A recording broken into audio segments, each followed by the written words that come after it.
Hey everybody, it's GoblinoX and welcome back to some more Magic Arena. Today we'll be playing another Arena Cube Draft. So without further ado, let's get into our Pack 1. As always, tons of great options here. We've got a few creatures that are removal spells and creatures all in one. Big fan of these. There's like Glorybringer here, 4 damage to a non-dragon when it attacks if you exert it. Noxious Gearhulk, immediately destroying a creature when it enters the battlefield and gaining you life equal to its toughness. We also have Cavalier of Night, letting you sacrifice another creature to destroy an opposing creature. All of these removal spells on creatures tend to play incredibly well. I think one of those is going to be my first pick from this pack. I might go for Noxious Gearhulk here, something I haven't done a lot of recently. I've played the red-green deck and then a mono-red deck, so play a little bit of black here with Noxious Gearhulk. I also think this is really good at stabilizing you in any slower or more controlling deck or any more grindy deck, because you're destroying their biggest creature and you're gaining a bunch of life and you're getting a blocker out all off of this one card. So it's very high impact play in the black deck. So I'm going to take Gearhulk here. Again, early picks in Cube, can't go mildly wrong. You take Embercleave and immediately go for red aggro. You take Glorybringer, take a lot of different stuff in here, but I'm going to roll with the Noxious Gearhulk as the start of this draft. Here we have a Mechagodzilla the Weapon, which is a pretty exciting card because it can fit into our deck no matter what it ends up being. It's not going to be the most efficient, most incredible thing in the universe, but at worst, it's a 3-mana 3/3, and at best, it's like a 3-mana 3/3 hexproof, and then turns into a 4/4. You know, you can get really lucky with this and have it be really good. It's not horrible, even if it's just like a 3-mana 3/3 reach, trample, or something that's not insane. So I like Mechagodzilla here. I like taking it pretty highly too, since it goes into anything. There's also Ovenwald Oddity, which is pretty absurd. 4/4 trample haste for 4 that turns into an absolute game ender for 7. Legion Warboss is great for aggressive decks. Yawgmoth, haven't seen a super good sacrifice deck yet in the format, but I know it definitely does exist. And Yawgmoth could be pretty good for that. I guess we could take that to stick to black here. I mean, Mechagodzilla obviously sticks with our color as well, but kind of zero in on it. You know, this card is pretty absurd if you do get a good sacrifice strategy, so I'll go with the Yawgmoth here. See if we can get some of those token-producing cards. Wow, now we have Woe Strider here, another free sacrifice outlet, which is pretty beautiful. There's also Mythos of Nethra, which destroys your creature for 2 and a black at instant speed. That's fine removal. Kroxa took a lot of damage from a Kroxa in a previous match. This card was pretty brutal. For 2 mana, your opponent discards a card, and if they didn't discard a non-land, so if they chose to discard a land, then they have to lose 3 life, and if you escape this later in the game, it's a 6/6 that does it when it enters the battlefield or attacks, which is insane. Kroxa is pretty devastating. It is a pretty powerful card here. Don't know if I scoop it up over Woe Strider though, because then we have 2 great sack outlets. We're still in just one color here, so it could be the black-white or black-red. Like the black-white tokens or black-red sack. I'm gonna go with Woe Strider, but I think Kroxa is also a very nice pick we could have rolled with. Just stick to mono black for now. There's Priest of Forgotten Gods, another incredible sack outlet. Really want to find the good creatures to sacrifice now, the token producers, the creatures that can recur from grave, that kind of stuff. Yeah, we'll roll with that here. Just a bunch of other great cards off color like Polymorphist, Domri, Knight of Autumn. Catcher's Monument could be interesting in a sack deck, being able to make a 1/1 every time you cast a creature, but I'm not going to take it over the Priest. Okay, now we've got an Inquisition of Kozilek, which is interesting against the more quick, more aggressive strategies. You can discard when they're good cards, pretty cheap. Pretty bad draw in the late game, but nice in the early game. Don't think I want to take it that highly here. Kind of like Welcoming Vampire, because if we do become black-white sacrifice, it's going to be making a bunch of 1/1 human or 1/1 vampire tokens, that kind of thing. And we'll be able to draw cards as we make those with Welcoming Vampire, so that seems pretty cool. Not super high on Malakir Rebirth, but it's fine. It's a fine card to play as your 17th land. Take a Welcoming Vampire. Now we've got Unburial Rites. Could be fun. We're maybe heading into black-white here, and be a fun reanimator spell. If we want to just be aggro, we can move to like black-red aggro with Reckless Stormseeker, Mephit's Enthusiasm for removal. Savior's okay for black-white sacrifice as well. It's going to save one of your important creatures when you sacrifice it. But I don't know. I don't think there's a lot of self-mill that I've seen in this cube. I haven't seen a ton of ways to really use Unburial Rites super, super well. But you could even just use this to bring back a Noxious Gearhulk in the late game. I don't know. Savior, Unburial Rites. I'm going to maybe be a little boring here and take Selfless Savior. I just really haven't seen where a Reanimator deck is going to work super well. I haven't seen the self-mill yet. Alright. Go Blank is pretty annoying.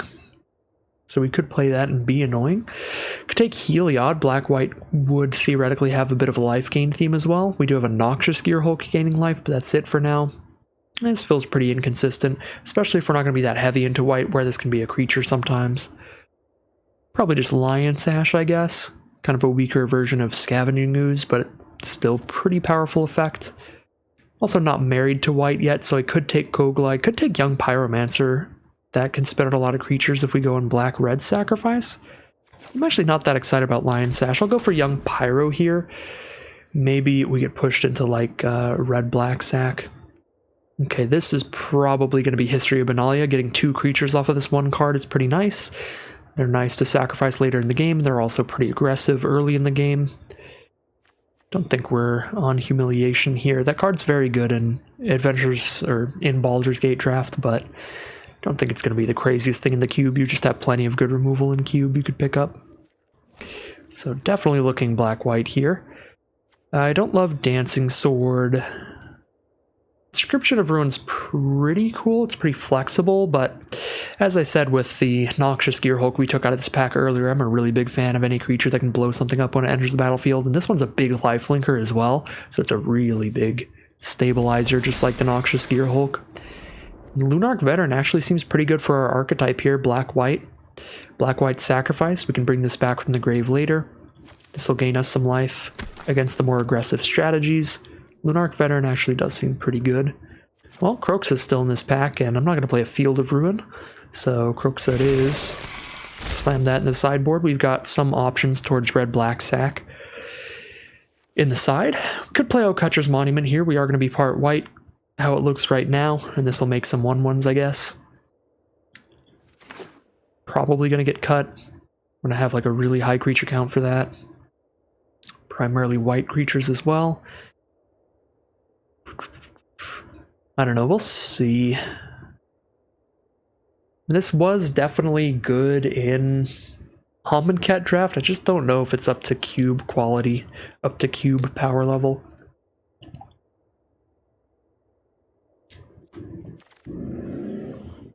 Here we get the Inquisition. This is a blue, white, or green duel. I think we're more likely to play Inquisition than that.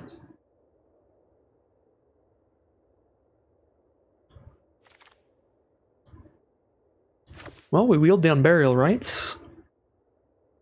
So if we do find out how to use that, we've got that as an option.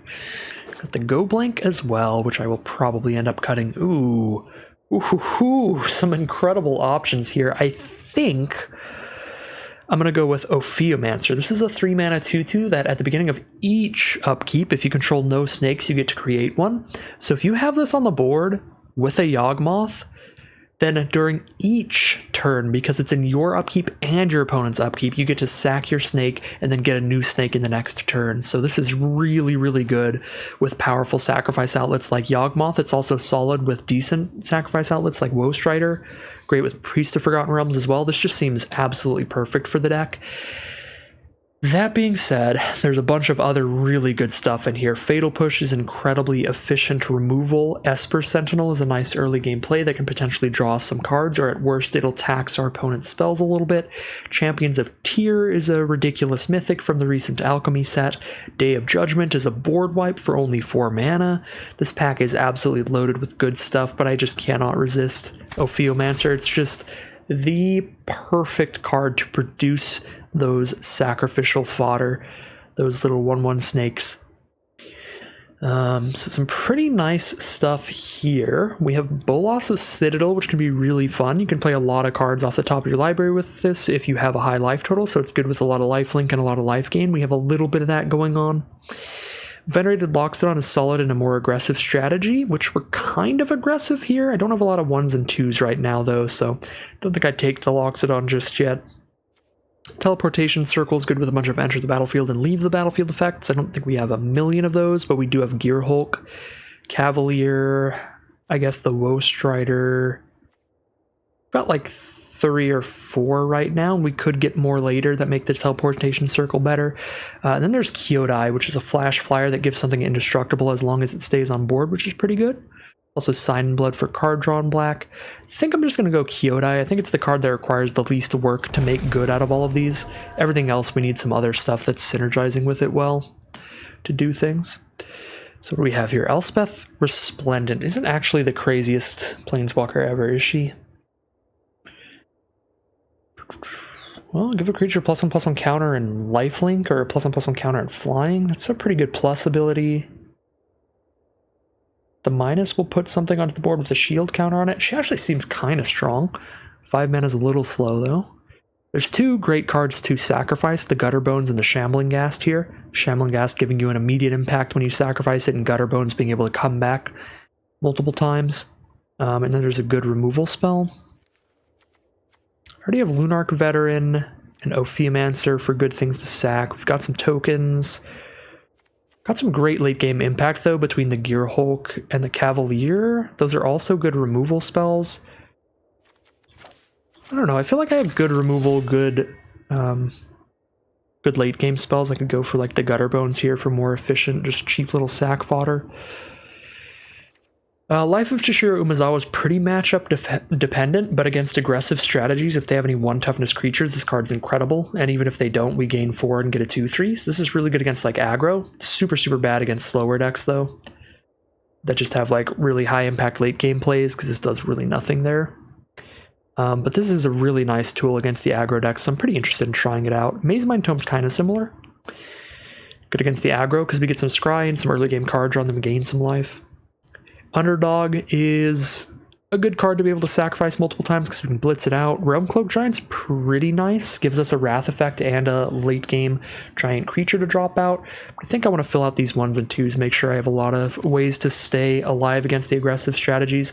I know I played a really aggressive strategy in the second cube draft, so I might be a little bit biased, but I've also played against a ton of mono white, mono red, and Boros. I really want to make sure I have defenses up for the aggro decks in this cube format. We've got Adeline, which is fine. Theoretically, spitting out some human tokens to sacrifice, but they come out tapped and attacking, so they'll probably just die immediately. That said, there's not much else going on here. Deck of Many Things is a mana sink that will win you in the game. If the game goes long enough, you get to play this and keep it around for a while, but there's a lot of cards that can do that. And Aghanim's Awakening is fine. Yeah, it's Awakening or Adeline here. I'm going to take Adeline. I like Usher of the Fallen here. A 1 mana 2/1 that can spit out more 1/1 tokens to sacrifice, but there's also Priest of Fell Rites, which is kind of a nice reanimator card. There's also Acquisitions Expert, which is nice because it's kind of like Corrupt Court Official. It's going to enter the battlefield, make your opponent discard a card, and then there's your card on board ready to get sacrificed to something later. 3-Bit Inspector, similar. Enters the battlefield, gets you your immediate value, and then you're cool with sacrificing it as the game progresses.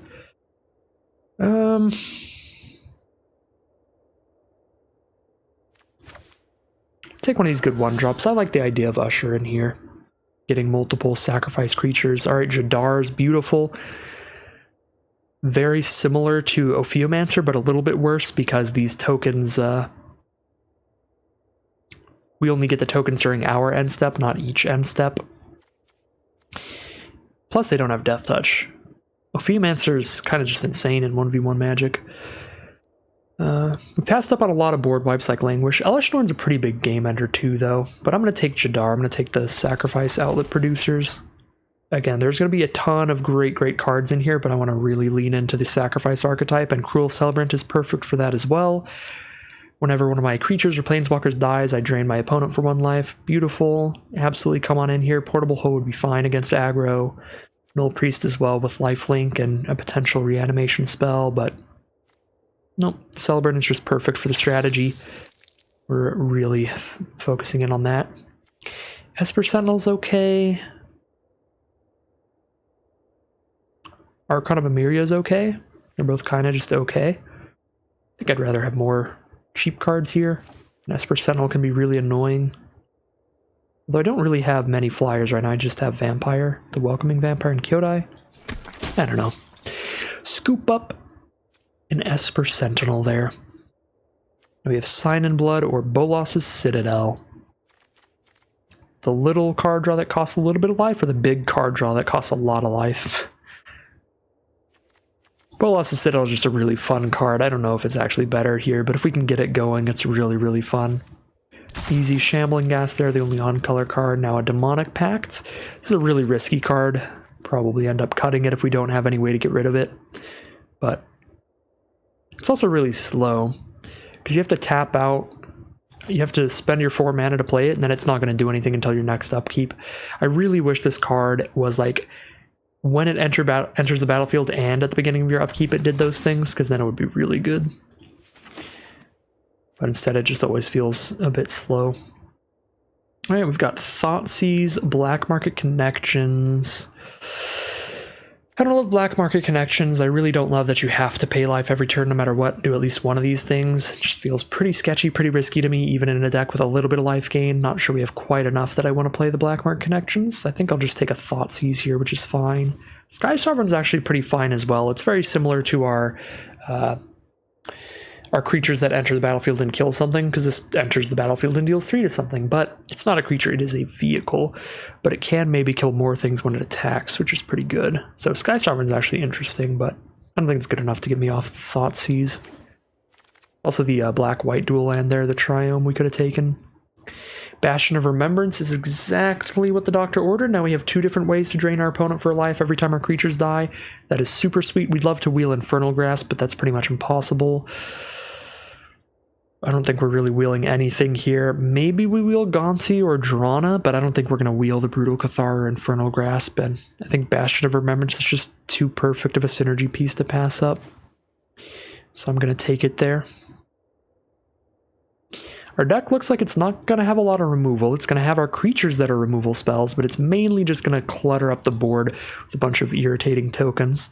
So Bloodsheep's Thirst is really efficient removal. Clarion Spirit is a way that we can get more creatures to sacrifice with our low curve of a mountain of 1s and some 2s. We could play 2 spells in 1 turn without too much work.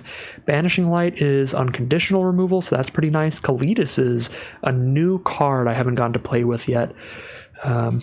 New to Arena, that is. Does look pretty powerful. A lifelinker that spits out a zombie every time an opponent's creature dies.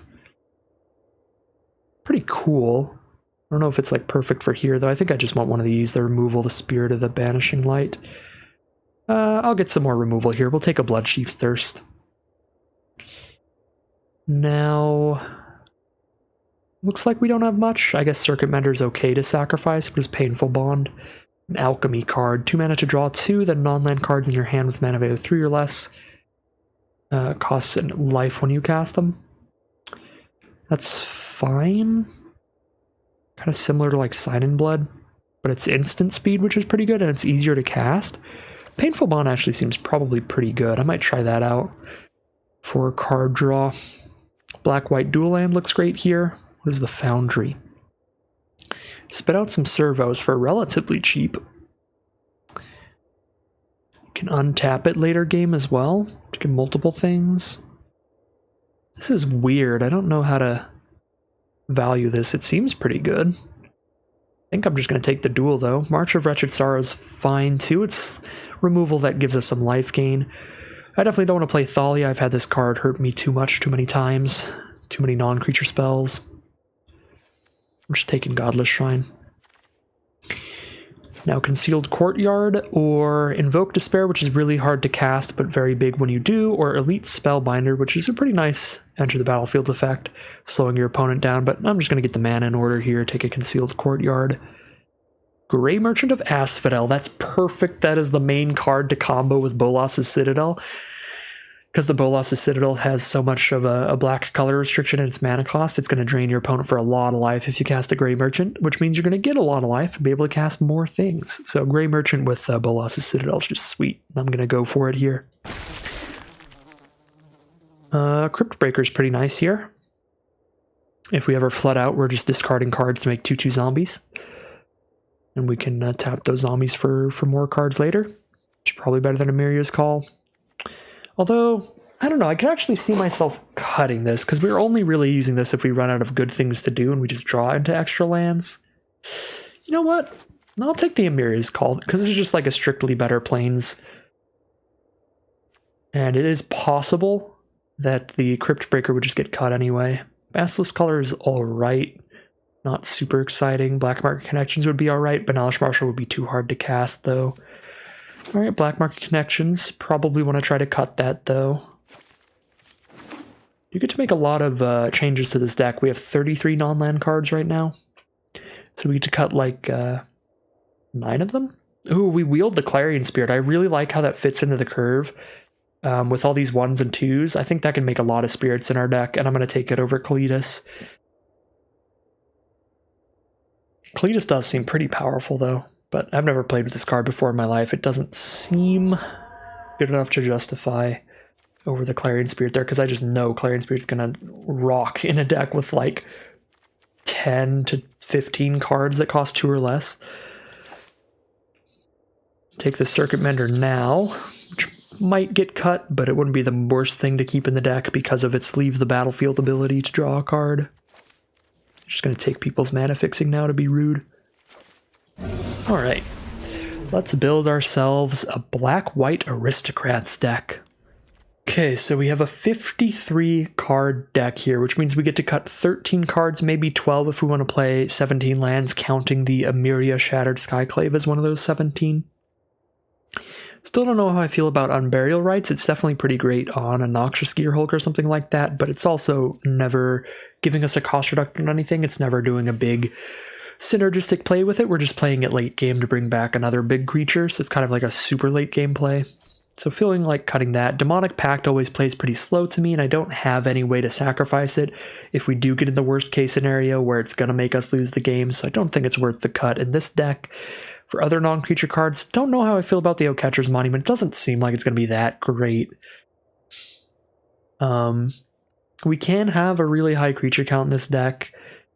We're not going to have too many white creatures getting the cost reduction. Got a lot of other token producers that are more consistent, like Ophiomancer and Jadar. I don't think I like the Monument. I generally don't love Mind Rot effects because they're so bad as top decks in the late game, so I'm probably not playing Go Blank. Don't like the risk involved with Black Market Connections that much, as I keep Bolas's Citadel in the deck, but that card's funnier and it has Bolas in the name. So Bastion Remembrance I'll definitely keep. History Benalia I'll definitely keep. Unbreakable Formation goes in the maybe pile as well. We do have enough creatures and a quick enough curve for this to be a pretty aggressive play, a pretty absurd like aggro curve from the Orzhov deck here. So I'm going to put that as the most likely to stay in of the maybes, but it's still going to go with the maybes. It's not a definite keep. Painful Bond also going to be a maybe. I'm going to put it right here, though, rather than the definitely cutting side.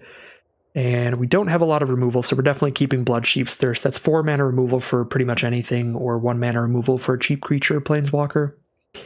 We have Inquisition and Thoughtseize. I don't think I'm going to leave both in, and I think Inquisition's definitely worse. Because this card is more of a dead draw in the late game than Thoughtseize, even though they're both kind of a dead draw in the late game. Maybe we cut both of them, but I would definitely cut Inquisition before Thoughtseize. Alright, so let's cut these 5 that I'm definitely getting rid of, and then we have 8 more cards to cut. 10 non-creatures right now. I probably should cut some more of these. We'll cut the Inquisition. And the Painful Bond here, I suppose. Just to 8 non-creatures, 21 creatures. Keep Unbreakable in the maybes. Alright, let's check our creatures from most to least expensive here. Gearhulk is absolutely staying in. Grey Merchant and Cavalier are definitely staying in. Probably want to keep a heavier focus on black than white for the Grey Merchant. because we have a lot of double blacks and triple blacks as well to make it pretty good, so that's definitely staying in. And let's emphasize cutting white cards before black cards if we can. Yawgmoth certainly staying in. Kyodai probably staying in just because we don't have that much going on at 4 mana or more, but slightly a maybe. Circumenter's a definite maybe. It doesn't help with our devotion at all. Sure, it's like solid to sacrifice it because we will draw a card off of it, but we're not like looping it or anything absurd. Woe Strider is a free sack outlet, definitely staying in. Ophiomancer is our best way to get sacrifice fodder, so that's definitely staying in. Adeline will be a little difficult to cast, being double white if we're going to lower the white cards here, but not that hard, and she is a pretty big threat. And spits out more creatures. The problem is the creatures that she's spitting out are almost definitely just dying immediately, just getting blocked by a 2/2 or something. So she's the least likely to give us like super usable sack outlets or sack fodder for later in the game. Although if we make a 1/1 and they block with it and we have a Yawgmoth or a Woe Strider out, we still get to sack that 1/1 and still get the value. So actually not so sure about cutting her. I definitely want to keep Welcoming Vampire in. I think this card is just absolutely absurd with Ophiomancer on board. Like imagine a board state where we have Ophiomancer, Woe Strider, and Welcoming Vampire. Like, good god. Or just Jadar and Welcoming Vampire. No other cards, just Jadar and Welcoming Vampire is another way to guarantee be drawing an extra card each turn. Yeah, I think Welcoming Vampire synergizes really well with some other stuff here. We are definitely keeping Cruel Celebrant. We are definitely keeping Priest of Forgotten Gods. I like Life of Toshiro Umezawa a lot against aggro strategies, but we actually do have just a pretty efficient curve of 1s and 2s in those matchups, so it might not be super necessary, so we'll move it to the maybes. Clarion Spirit 100% stays in with the amounts of 2 mana and 1 mana cards I have in the deck. I'm going to make a lot of 1/1 spirits with this. Shambling Ghast, one of the weaker little sack outlets or sacrifice fodder creatures for the early game, so I'll put that in a maybe. Definitely like Gutterbones, can consistently come back from the grave. Definitely like Usher of the Fallen, nice aggressive body that spits out more tokens to sacrifice. Definitely like the Inspector, it immediately gets its value out of the way and then we're super cool to sacrifice it after that. Savior's great, Lunarch Veteran comes back immediately, that's great. Esper Sentinel's a little weird. Maybe we end up cutting the Esper Sentinel here as well. We have so many playable cards. We have so many options we get to cut here. I think I am going to cut a land, because again, we have a lot of 1s and 2s, even if I cut every single 1 and 2 that I set aside. So I don't need to hit lands super mega badly. So let's just cut down to 16 lands and a Emeria Shattered Skyclave. So 14, 15, 16, 17, still basically 17 lands. We could even cut another after that, potentially. I don't think I'm at that point yet. So cut 5 more cards. I don't think Unbreakable Formation is like a really necessary win condition for us. I think we have enough just life drain stuff going on with Cruel Celebrant, Bastion of Remembrance. We're very cool, just trading off our creatures and sacrificing our creatures for value instead. Cut the formation, and then we cut 4 of these. I think Circuit Mender seems like the weakest for its mana cost of all of these, and then we cut 3 more. Don't really have any way to buff the Esper Sentinel, but it still does draw some cards or slow down our opponent in a lot of matchups, which are both good. I almost like Shambling Ghast more, though. That feels wrong. Like, we're very much a sack deck. I think I want to leave Kyodai in for sure.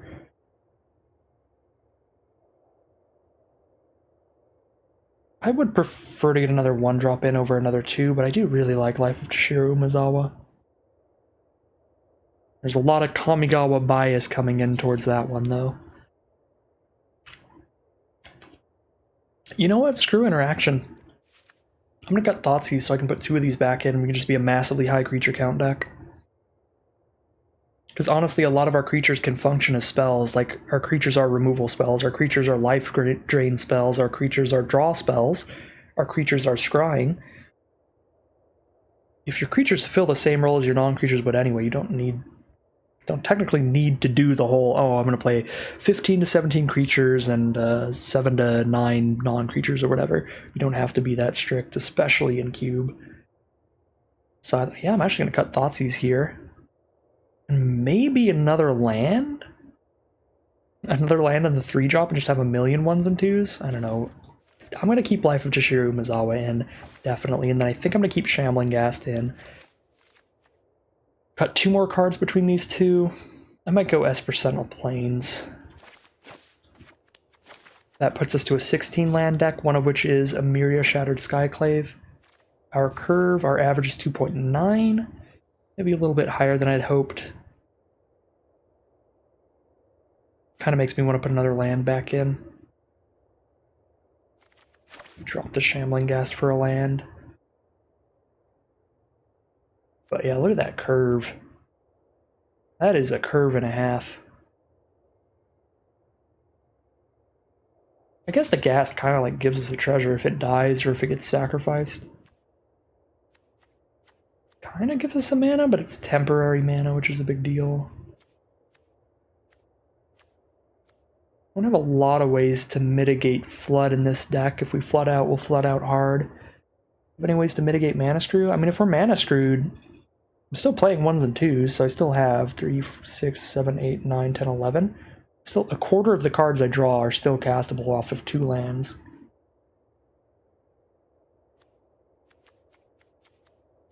(10, 11, 12, 13, 14, 15, 16, 17. Almost half the deck is castable at 3 mana or less.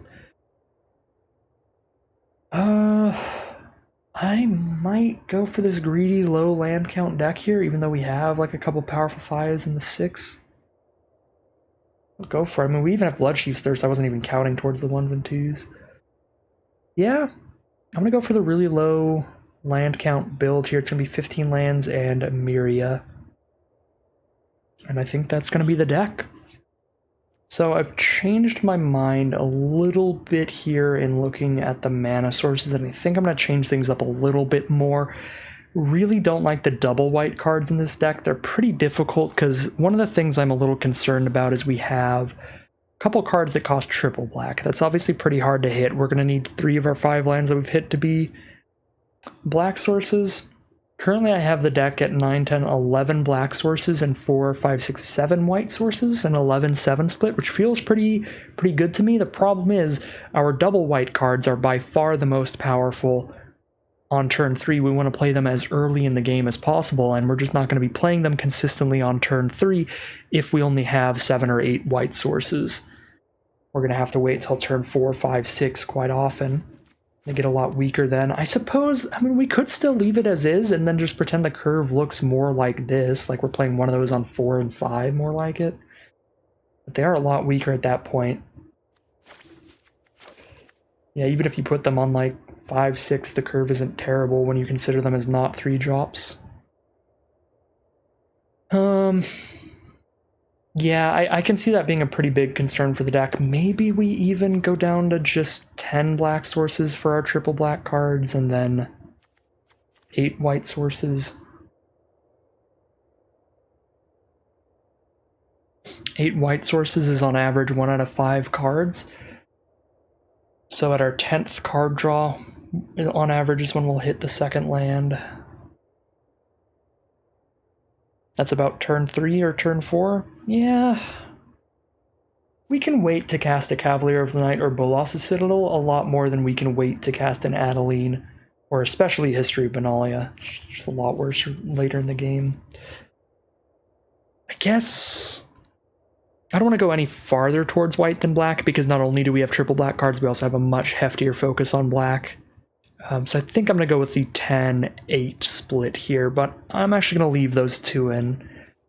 Like, I could put in, like, Circuit Mender, Thoughtseize, and cut the double white cards or something like that, or Blackmark Connections, Painful Bond, any combination of those kind of cards.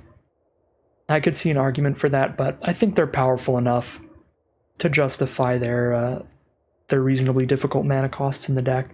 So that will now be the final build of the deck, now that we've messed around with the mana base a little bit. No, I've changed my mind once again. I actually think I'm going to cut History of Benalia for the Unbreakable formation, because that's significantly easier to cast, and it's still going to be really high impact. We've seen we have a really high creature count in this deck. I feel like this could win some games. Getting a counter on everybody and just bashing in. I feel like that over History of Benalia is fine. And it functions also as a potential safety valve against the Wrath. Alright, I'm gonna make that change, but from that point on, I'm not gonna change anymore. I'll be here forever. So that is the final build of the deck.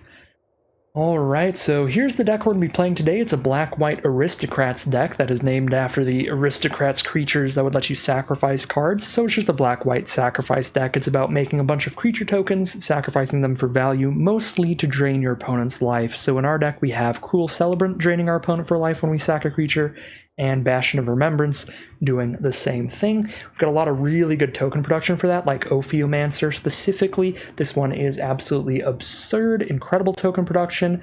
Usher of the Fallen is fine token production, and then Jadar is also quite good token production. Clarion Spirit right in between those, not as bad as Usher of the Fallen, but not quite as good as Jadar. So some pretty solid token production overall. And then we have some really good ways to sacrifice those cards. We have Yawgmoth, which is you get to sacrifice at instant speed with no mana cost to draw a card and get a -1/-1 counter on a target. So Yawgmoth is the #1 sacrifice outlet. Incredible, incredible way to sacrifice our cards.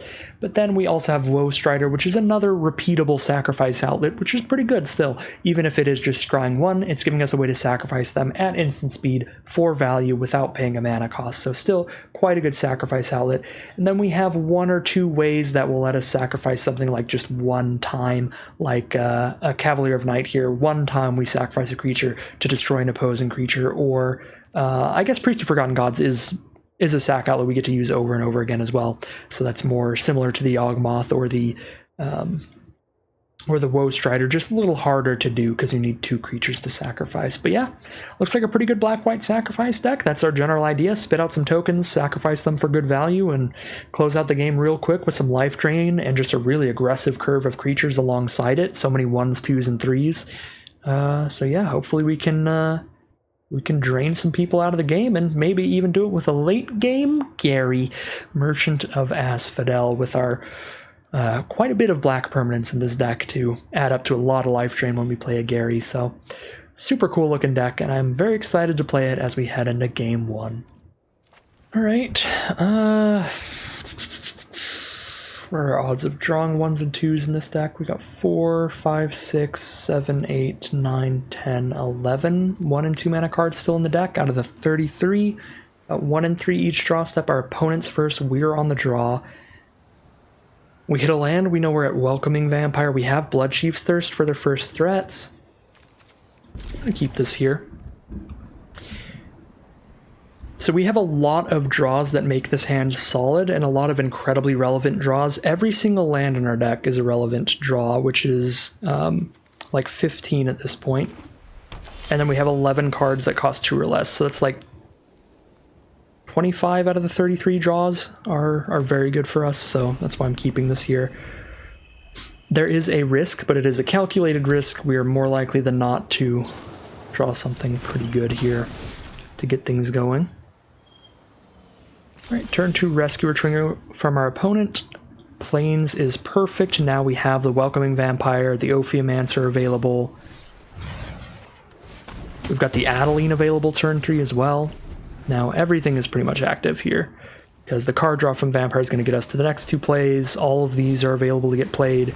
Yeah, we have plays for the next several turns. Brutal Cathar on the empty board. I am A-okay with that, because that means they don't get a removal spell out of the Cathar, but they're definitely got some flicker going on in their deck if they're main decking Rescuer Chwinga. They probably have ways to exile that Cathar, bring it back to the board. Oh no. Seal Away exiles a tapped creature only, not an untapped creature. So the Seal Away not going to do anything here unless they get their Rescuer Chwinga back from grave or get it back later or something. This has been a rough start for our opponent. I'm going to drop Welcoming Vampire here and draw the card when we make the 1/1 off of Adeline. Which is why I went for Adeline first, then Welcoming Vampire this turn, so I can guarantee my card draw, maybe hit my land for turn, which I have. So that was a really nice turn for us, and then we'll pass the turn.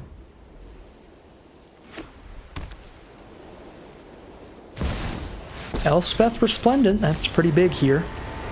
No Capenna has starting to feel like home. And I'll defend it like one. I know there's a hero inside you. Make the Brutal Cathar +1/+1 and have first strike. Okay. You can still attack both, because Adeline still has 4 toughness. And Welcoming Vampire, they can't kill it. I don't know if I shoot for Elspeth here, because if Elspeth gets to 7, creating 5 3/3s is a big deal. We're probably sending at Elspeth. Yeah, we'll do that first, see what we draw into.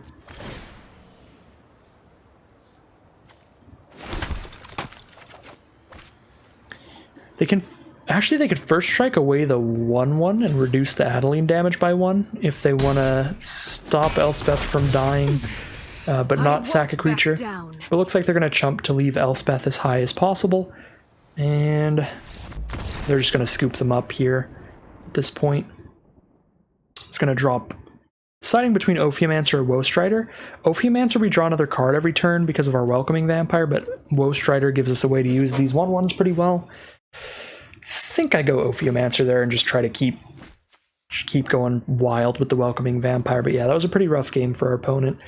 A few things lined up pretty poorly for them. They didn't get to exile anything off the Brutal Cathar, and then not getting to exile anything off of the Seal Away was really brutal. So that is going to be 1-0 to start it off. On the play here, we know we have Bloodchief's Thirst. Any land gets us to Ophiomancer. 8 white sources in the deck. We're on the play, though, not on the draw. I mean, as we saw last game, our deck can really function off of just like 3 mana, but we need to hit that 3rd mana here. It pretty badly has to be white. I'm going to mulligan this one. Definitely a keep this time. I think I get rid of the most expensive card. Just get rid of Yawgmoth here. Drop the turn 1 Selfless Savior. And we're just going to be an aggro deck this game. Just gonna play Life of Tashiro Umezawa for extra damage with Savior. Uh-oh, they're gonna blow up the Savior, never mind. Oh, they're gonna exile it too? It's brutal. Can it not sacrifice to target itself? It cannot. It can only sacrifice to target another target creature you control. Interesting, so I can't save it from being exiled. Not that it matters, we don't actually have Graveyard Recursion, but... Alright, just gaining some life with Life of Tashiro Umezawa against a red deck should be fine. Definitely less exciting than getting some beats in with the doggy, though. Tenacious Underdog is here. And here is our Woestrider. So, Rakdos from our opponent. Tenacious Underdog and Spikefield Hazard are the 2 plays we have seen. Got a Strangle here. Woestrider can't sack itself, so I just have to decide if I want to scry one off the goat or keep it for later. I think in this deck I want to keep it for later. So I have other ways to sacrifice it for more value, potentially, like a Cavalier or a Yawgmoth. So it can be valuable just by being a creature on the board, even if it isn't a big one. Especially with formation in hand. That can make it pretty inherently valuable. Gonna drop a Shambling Ghast here, which is awkward because it means I'm not holding up Unbreakable Formation. But Unbreakable Formation doesn't put counters on my creatures during my opponent's turn anyway, it just makes them indestructible, so it's kind of just like a slightly better fog if we play it during our opponent's turn here. So Priest of Forgotten Gods is wonderful. However, can't use it immediately. I think I'm still going to drop it here, and we're just going to have to chump Rahilda with our Shambling Ghast for now. Then the Priest is going to do some pretty spicy stuff for us, potentially.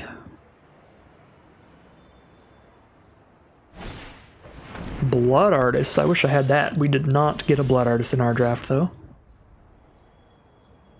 Pretty okay with no attacks here. I guess a 2/3 body is actually really good at blocking Rahilda, even the double striking versions. That's pretty exciting. So here's Gutter Bones, which is great to sack to the Priest. I might even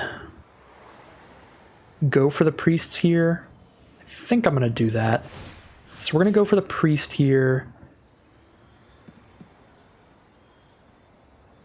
Any number of target players each lose 2 life and sack a creature. Okay. submit. And then I sack Ghast and Gutterbones, kill Blood Artist before they get to sack something.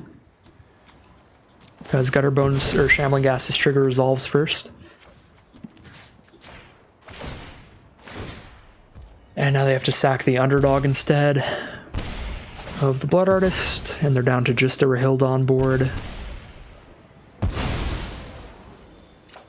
Okay, I also draw a card and get 2 mana, which means I have enough mana to cast a Kyodai. Or I can just return the Gutterbones to hand and recast it. The Priest of Forgotten Gods on board, that's actually pretty exciting. And this way I still get to hold up Unbreakable formation.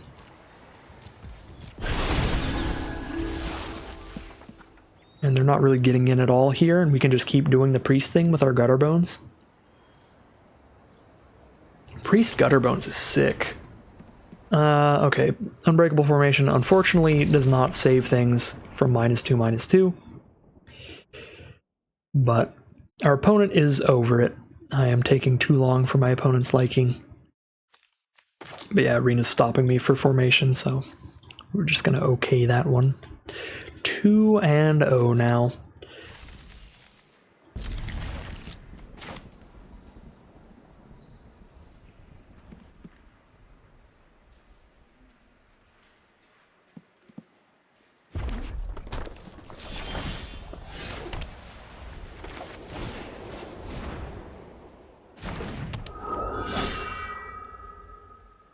Alright, so I'm going to keep this hand here. Bunch of great cheap plays. Our opponent is on red here. They're going to Spike Field Hazard our first play, as has been the play for the last couple games here. Drop a Jadar here, just blow up Battlecry Goblin before I worry about any damage. I think I'm just going to slow my opponent down, kill the Battlecry Goblin, drop a 3-1 Inspector for the turn.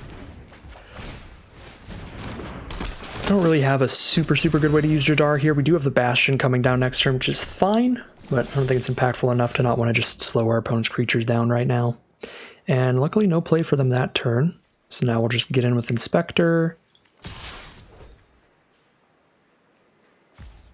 And probably drop Jadar so that next turn I get to attack with the Decayed stuff and get the life drain off of it. I guess it's better to play Bastion if we think they have removal here. Yeah. If they're mono red from what we've seen so far and they're not playing a creature turn 3, it means it's just like burn spells in hand. They're just going to blow up Jadar before we get a Decayed Zombie anyway. So we might as well get the trigger to drain them for life when Jadar dies. Alright, so now like we can play Jadar, and if they kill it, that's like fine. Trigger's in the end step, right? Yeah, so we can just wait till post-combat. Then we'll drop Gutterbones and Jadar.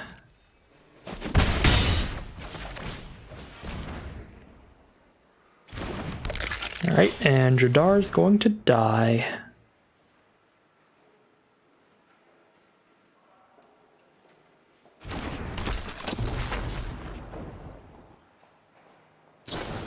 Cool, so Jadar is dead, but we got 1 life drain off of him this way.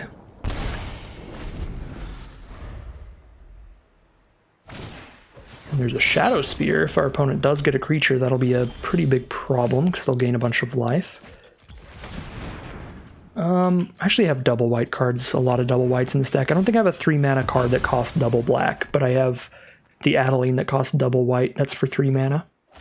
Okay, another Plains anyway. I do need that for Miria's Call, so not a bad draw. Gets us pretty close to Miria's Call.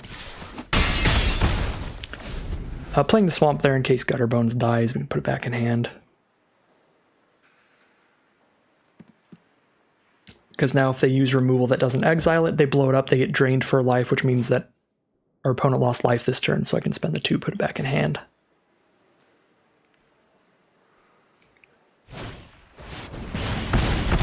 Alright, so yeah, we'll put Gutterbones back in hand then. Wait, what? Oh, only during your turn. Okay, I misread it. That's less cool, but it's still fine. That was not a great auto tap, but that's okay. Because I don't actually have a black spell in hand, but now my opponent knows I definitely don't have an instant speed black spell in hand. Beaumont Courier, they get to draw a card by sacrificing it. They get to put a Shadow Spear on it, though. That's a big deal. Haster to give lifelink to, and we don't have a big enough creature to block it well. Ooh, Ophiomancer, get some Death Touch going on. Yep, that's pretty nasty. I think our opponent drew another burn spell here, though, and they get to kill Ophiomancer. Certainly hope not. No. Alright, we'll get a Death Touch Snake. And that'll be our blocker for the Beaumont Courier.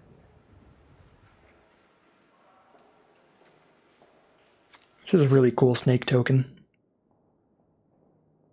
I know when they first printed Ophiomancer, they didn't create the snake token for like a long time.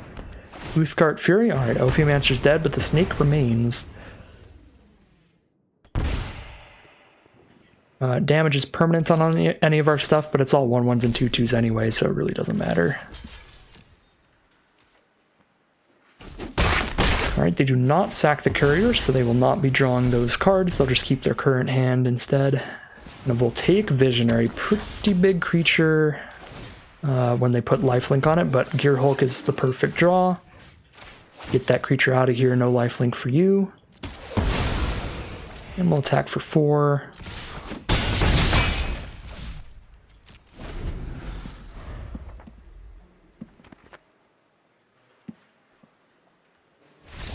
Alright, just another really great showing from the black-white deck. Our opponent drew pretty awkwardly there. They just didn't draw a lot of creatures. Didn't draw them very efficiently. Would have been a pretty interesting matchup. And probably favored to our opponent if they had the like really good mono red curve, but luckily for us, everything's just coming up in our favor so far, and we'll be 3-0 as we head into round 4. Here we are now, round 4. Pretty good hand, a little bit slow, starts at 3, but we've got the cheap interaction if our opponent's on the aggro. So definitely a keep. Formation's been a bit awkward. This has not played nearly as well as I'd wanted it to. Maybe should have just kept History Benalia in here, even though it's hard to cast. Wait, I don't think I've actually cast this once yet. Drawn it once or twice now. This is at least the second time I've drawn it. And it doesn't look like I'll be casting it anytime soon this game either. Opponent with the turn 1 Brainstorm. Alright, we've drawn a Grey Merchant of Asphodel. Be really nice after a Cavalier of Night. That'll be at least 5 life drain. Omen of the Sea turn 2, they're on blue-black here. Card draw spell turn 1, card draw spell turn 2.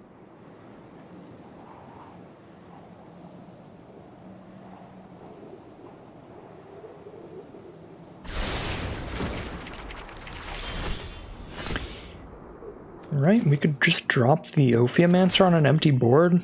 I mean, it probably gets blown up, but I don't really have anything else to do for a while anyway, and more likely than not, we at least get to keep the snake, even if it does get blown up.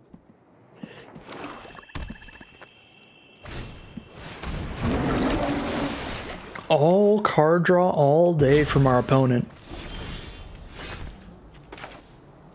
Evoked Mole Drifter that turn. Alright, well now I have Unbreakable Formation up, unless I play Savior.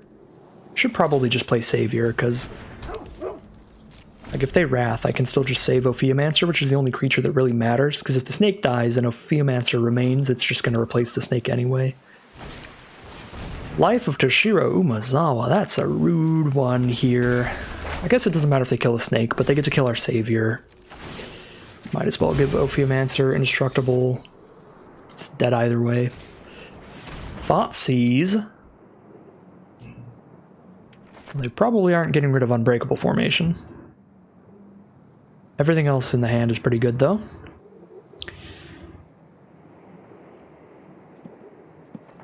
Maybe one of the two between Cavalier and Grey Merchant. I was going to say, if they take Blood Chief's Thirst, that is a guarantee they're actually going to play something solid next turn. And we'll have to keep that in mind. Maybe I should have just formationed here and hit them for 5. It's too late now. We have to do that during the main phase, not just during our turn. Actually, probably should have done that. Because now that we've played the 5th land, our next 2 turns are pretty locked up. It's going to be Cavalier into Grey Merchant. So there's a Shadow Spear. And sack the Omen to Scry, alright. I guess we're playing Grey Merchant before Cavalier, weirdly enough. I don't really want to play Cavalier till they have a creature, so... Cavalier, when the Life of Toshiro Umezawa flips at the latest.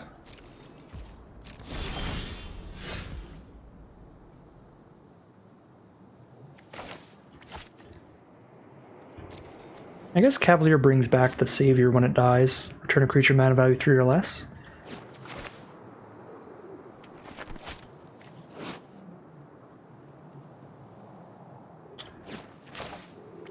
They're blue-black too, they could have counter spells. Oh... I think I'm still holding off on Cavalier until I'm blowing up the Life of Toshiro Umezawa.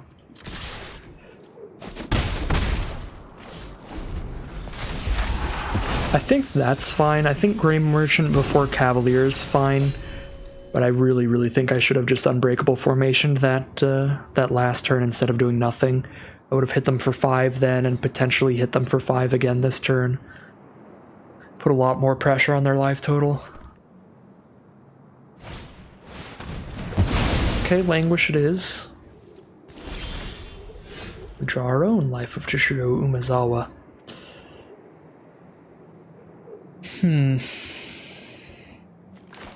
Just drop the Cavalier on the empty board.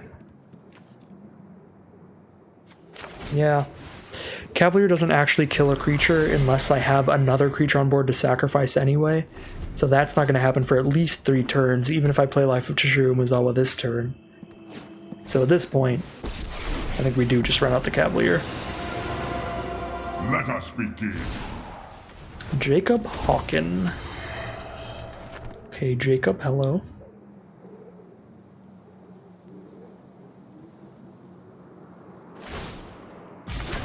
They're gonna get a blocker with Karn.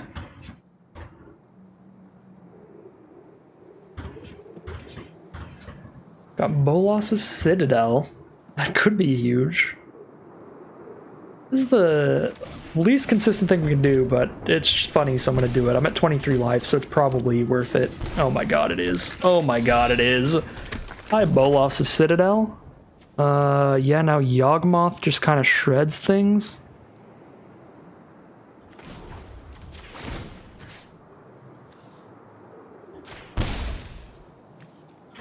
Sack the Gutter Bones for sure. Draw the card, see if we get another spell we can play. We cannot play that. So I would have to sack Jadar if I want to draw a card here. And try to keep going with the Citadel. I feel like I'm maybe supposed to do that. But I'm also kind of spooked.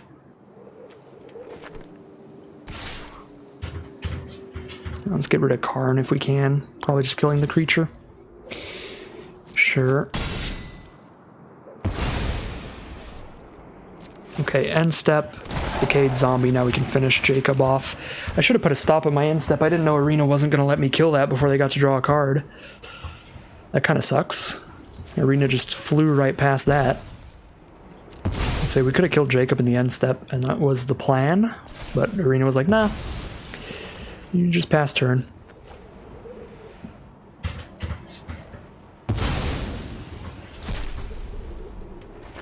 One of my cats is beating on the door trying to get in because nobody else is home right now.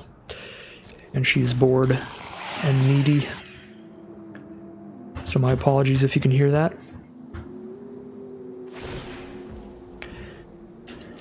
Alright, Shieldred is big, but I'm pretty sure Citadel just means we still just win.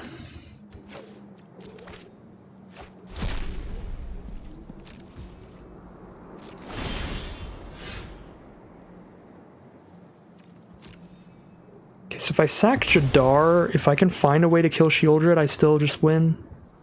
Because I could do 8 damage, 4, 5, 6, 7, 8 by playing Unbreakable formation. So let's see what we can get here.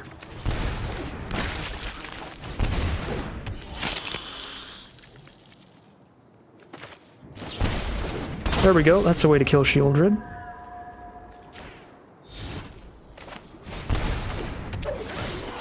Okay, Bolas's Citadel is officially the nuts.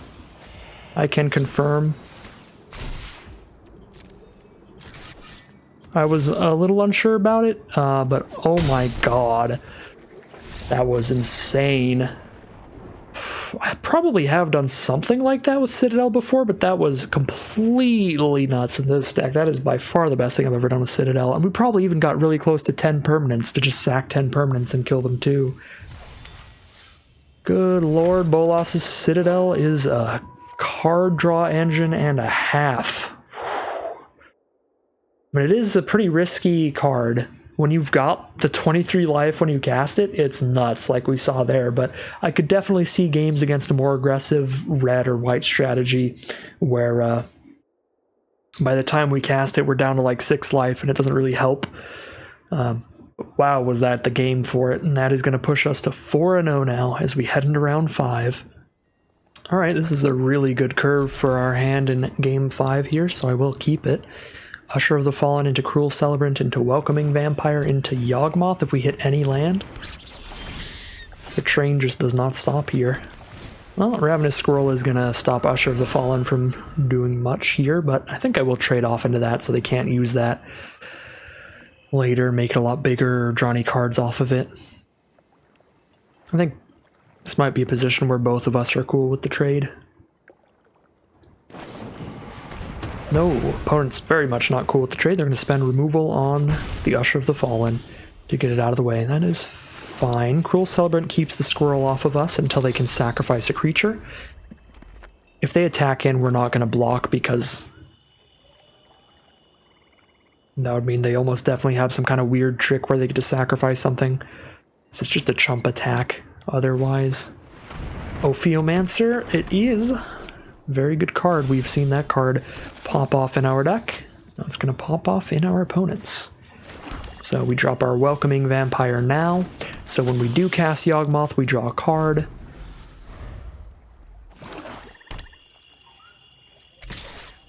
Right, send in the Death Toucher. You've got it.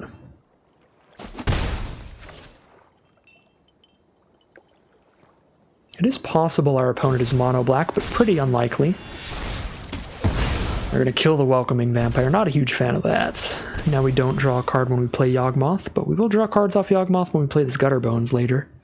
Could just hold up a Kyodai here. That's pretty good. Probably holding up Kyodai, and next turn I have the mana to play the Gutterbones and sack it to Yawgmoth in the same turn.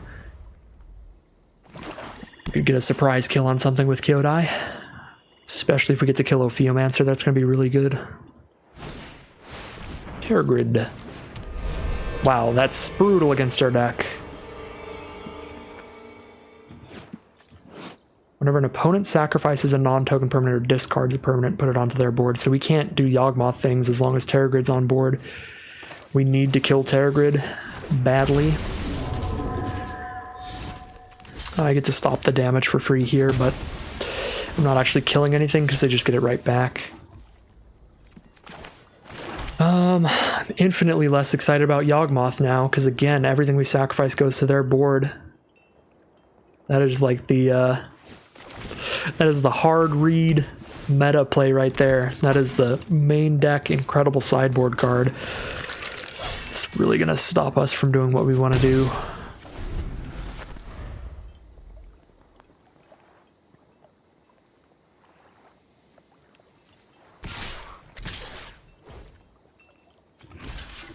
And I've still got an indestructible 1/2 to block their 1/1 all day.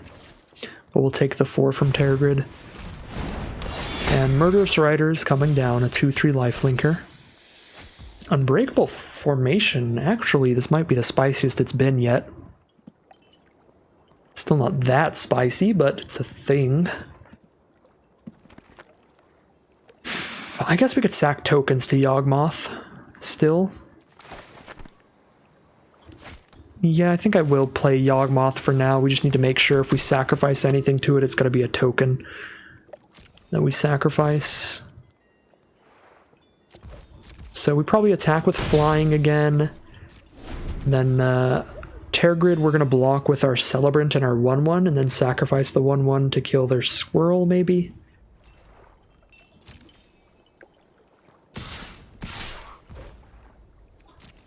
Attempt to kill their squirrel at the very least.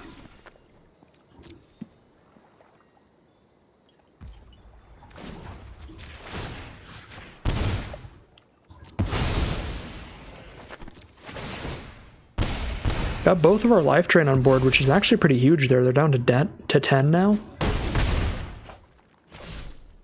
The doubling up on the life drain's pretty big. There's a Dread Wanderer for them. Alright, don't have any tokens to sacrifice. I could sacrifice something to Cavalier to kill the Tergrid, but they get whatever we sacrificed. Just a bit weird, a bit whack. Maybe there's a way to find lethal by doing that. I don't know, Unbreakable Formation feels like it does a ton of damage and gets really close to lethal anyway.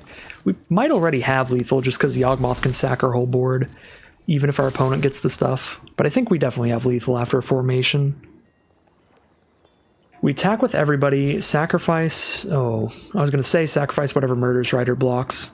I should have not attacked with Celebrant, because now they gain some life. But they're still dead. They'll be at 2, and then we just sacrifice 1 card here.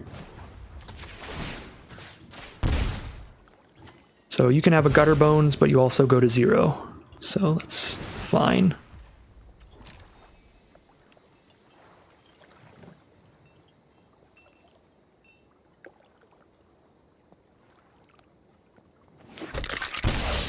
Cool.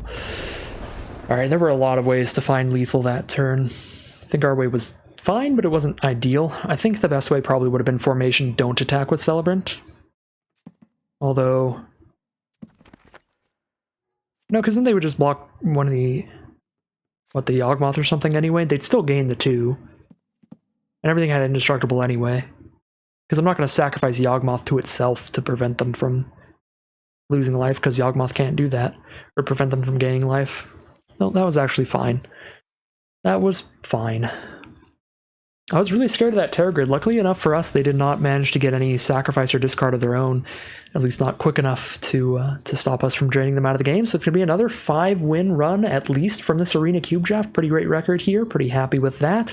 Breaking even and getting some free rare rewards. We'll see if we can keep it up here, though, as we head into round 6, maybe even try to get our first 7-win run. First recorded 7-win run. I did do a 7-win mono white deck practice run as my first Arena Cube run. It was 7-2. Alright, here we are now in game 6 with a nice aggressive hand. Maybe seeing the red source, I'm supposed to play Gutter Bones first, that way if they blow it up we can bring it back.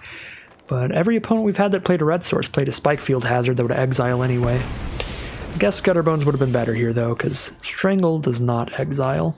But that's fine, because we get to play both cards turn 2.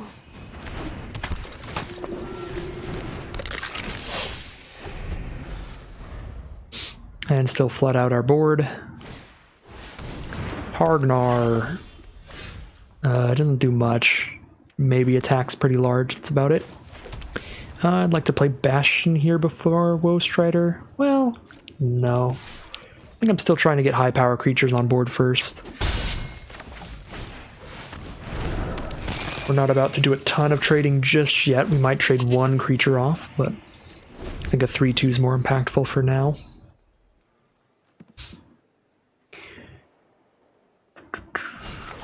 Alright, Royal Eruption to kill the Strider, you've got it. We've got the better sack outlet in hand to use this 0/1. So we'll keep it up. Kyodite Instant Speed or just play the Yawgmoth?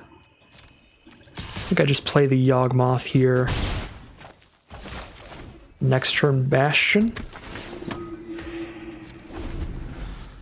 Kind of assembling all the pieces of the Rube Goldberg machine again. Laelia. They can draw one card off of that. I'm okay with that, but I think I'm going to kill it in response before it becomes a 3/3. Yeah, I think I am going to do that.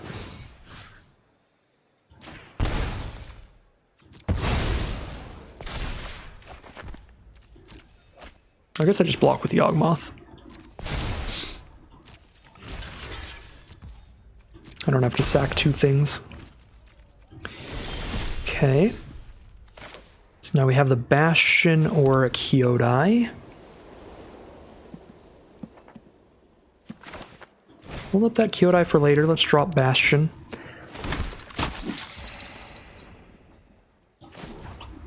Might get a little rude here. Go for the kill on Targnar with the creature that's summoning sick, and then proliferate by discarding our land. So we can attack with all these. I could have also sacked the Lunarch Veteran instead, because then I would have the mana to just replay it from grave. So that would have been a fine line as well. Really, the world is your oyster with the Yawgmoth. This thing is busted. Essica's Chariot is here. It's the alchemy version though, so it's a single 2/2? Yes, it's a single 2/2, but they do get to crew the Chariot if I try to kill the 2/2. It's crew 2 though, so if I actually put a counter on the cat right now, we know they can't crew the Chariot next turn. Because it's crew 2, and they'll only have 1 power on board. So this is definitely good. Okay, so now we know they can't crew the Chariot in response to us killing it this turn, if we wish to kill it this turn. Which is probably the play. Probably just play Thraben Inspector and then kill it.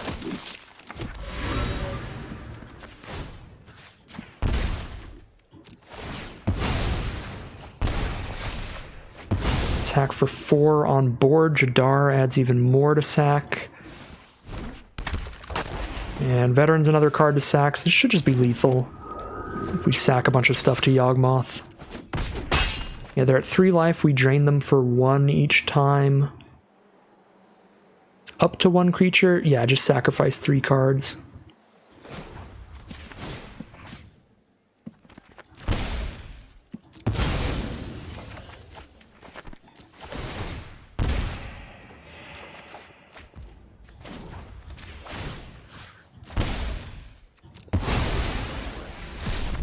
Yeah, Yawgmoth is busted. Yawgmoth's going to take us to a 6-0 run now, heading into the final boss. Here we are in what could be the final round if we win. This hand is a bit awkward. We have less white sources and black sources in the deck, so we're not super likely to get to these cards.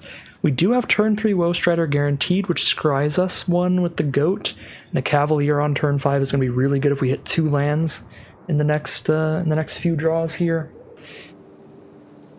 Some risks to this for sure, but I think I'm actually going to keep it. I'm banking on the power level of Woe Strider quite a bit here, though. So there's definitely greed involved.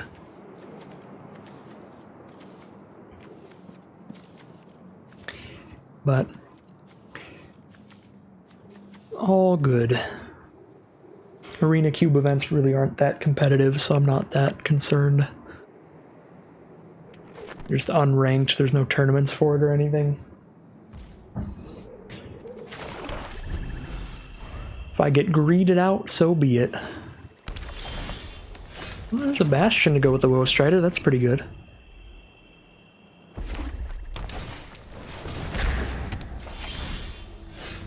Unbreakable Formation, not so much.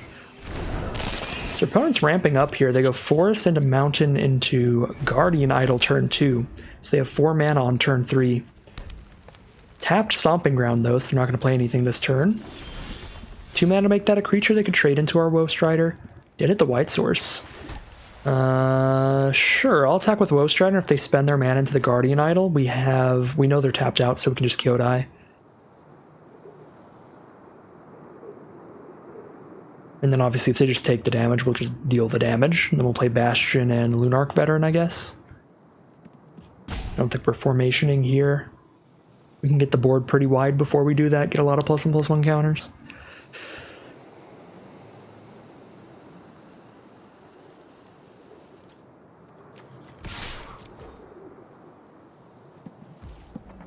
Alright, just dealing 3 it looks like. Cool. So let's drop Lunarch Veteran and a Bastion of Remembrance.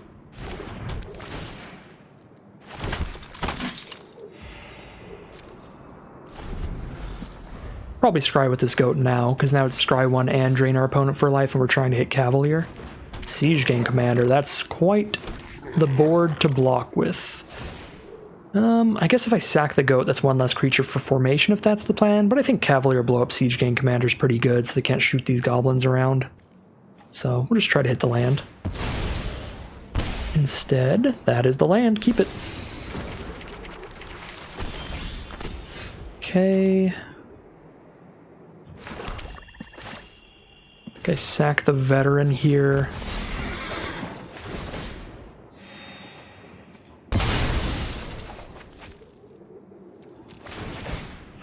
Blow up the siege gang.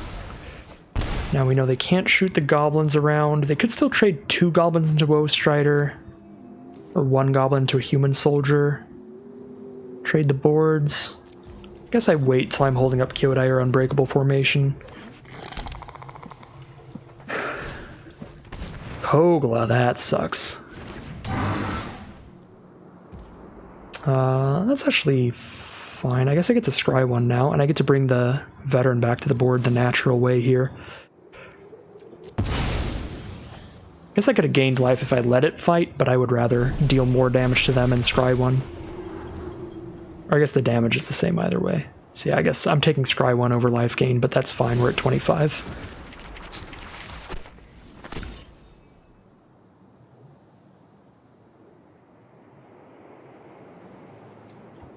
So put the land on the bottom this time.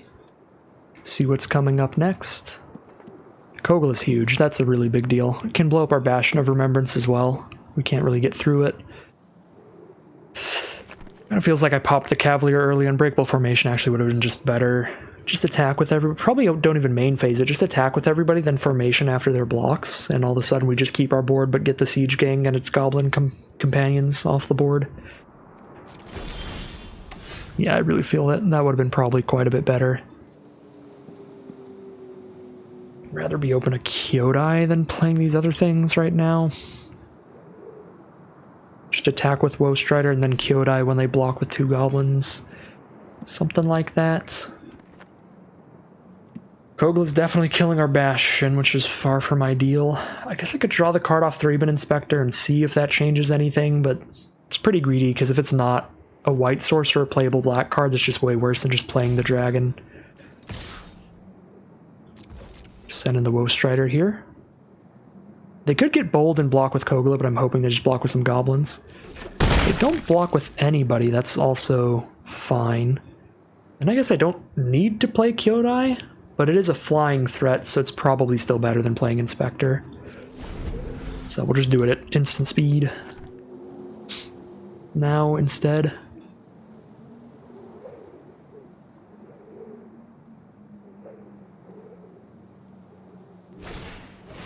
Glorybringer, huh? That's not cool.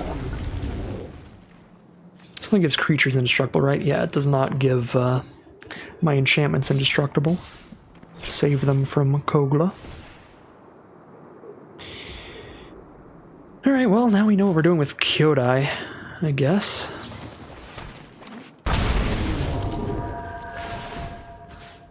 Well, Kyodai can actually save Bastion.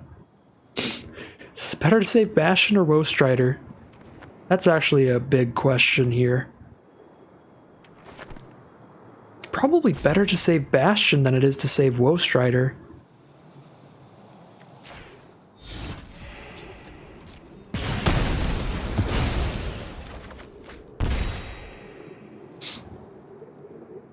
Could chump Kogla and drain them for 1 life. Probably more impact than I'm ever getting with these on attacks, except with formation. No, with formation, it'd be more impactful to attack with them. We have plenty of life. We can take that hit. Bloodsheep's Thirst. Ooh. Don't have the mana to kill one of those, but that's fine, because Glorybringer's just going to stay tapped. Don't have the cards to bring Woe Strider back yet. Yeah, we'll just Unbreakable formation. Get some big damage in here. We hit for 6 guaranteed. Kill 2 1/1s.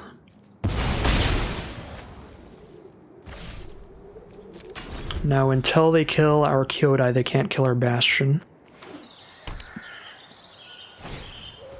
Ren and 7, that gives them a big reach creature, so we can't get in anymore. The will of the woods is made manifest. Can blow it up with a Blood Chief's Thirst for 1 mana as well.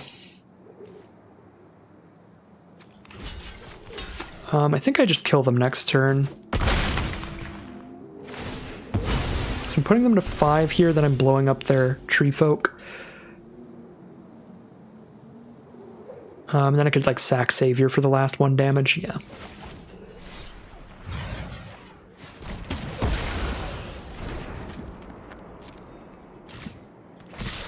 Put them to 1, then sack a Savior.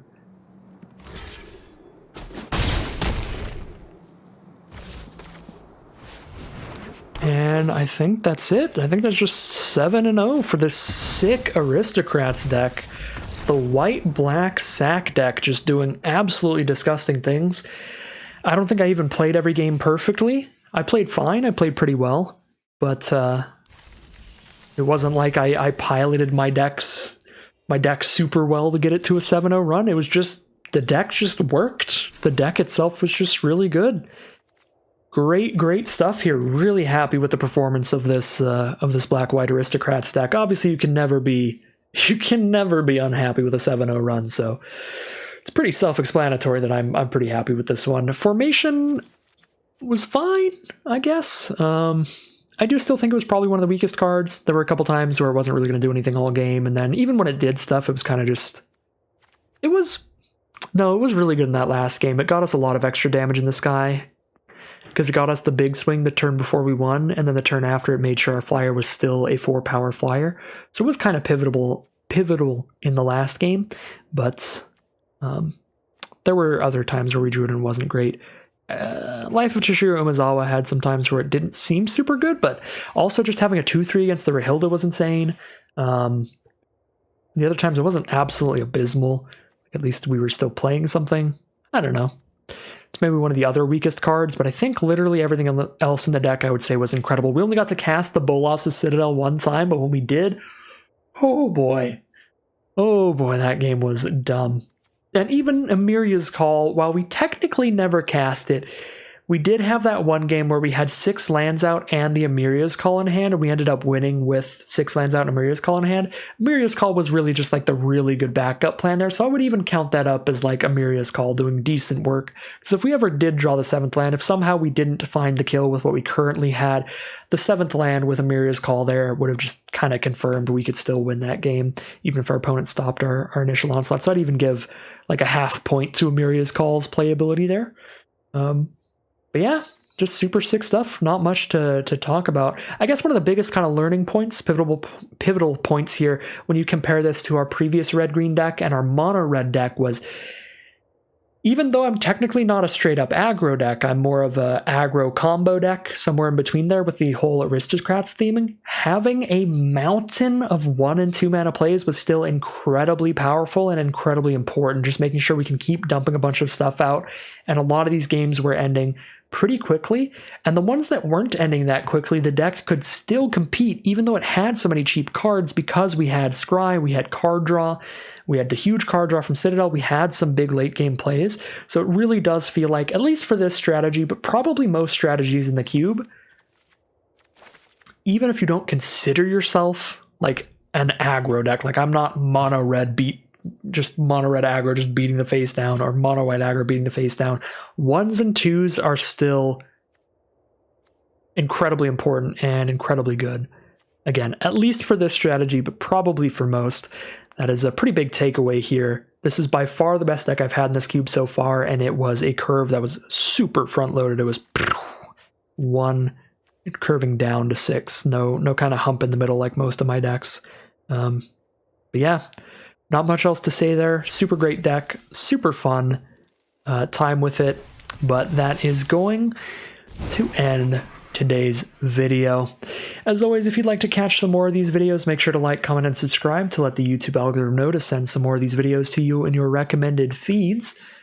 But other than that, thank you very much for watching, and I will see you again soon for some more Magic Arena.